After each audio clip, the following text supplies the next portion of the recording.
আসসালামু আলাইকুম everyone, informative news চ্যানেলে আপনাকে স্বাগতম। কুরবানির বর্জ্য শতভাগ অপসারণ করা হয়েছে বলে দাবি করেছে ঢাকা উত্তর ও দক্ষিণ সিটি কর্পোরেশন। ঢাকা উত্তর সিটির জনসংযোগ বিভাগ ও দক্ষিণ সিটির জনসংযোগের পক্ষ থেকে এ দাবি করা হয়।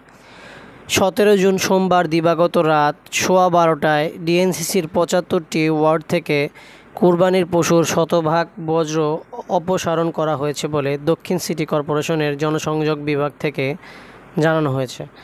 এছাড়া সোমবার রাত 8টার দিকে উত্তর সিটি কর্পোরেশনের পক্ষ থেকে কুরবানির শতভাগ বর্জ্য অপসারণের কথা জানানো হয়। ডিএনসিসি মেয়র মোহাম্মদ আতিকুল ইসলাম বিভিন্ন অঞ্চলে ঘুরে ঘুরে কুরবানির বর্জ্য অপসারণ কার্যক্রম পরিদর্শন করেন এবং সরাসরি তদারকি করেন। দুপুর 2টায় মিরপুরে আনুষ্ঠানিকভাবে উদ্বোধন শেষে মিরপুর এলাকা পরিদর্শন করেন।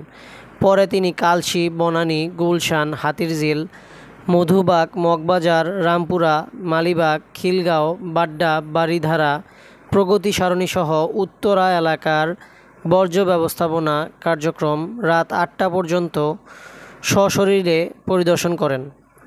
মেয়র আতিক বলেন, সবার সহযোগিতায় পূর্ব ঘোষিত 6 ঘণ্টায় ঢাকা উত্তর সিটির কুরবানির বর্জ্য শতভাগ অপসারণ করা সম্ভব হয়েছে। সচেতন নাগরিকদের আন্তরিক সহযোগিতায় এটি করতে পেরেছি। আমি নগরবাসীকে আন্তরিক ধন্যবাদ জানাই। আগামী দিনেও ঢাকা শহরকে পরিচ্ছন্ন রাখতে জনগণ ও সিটি কর্পোরেশনকে একসঙ্গে কাজ করতে হবে।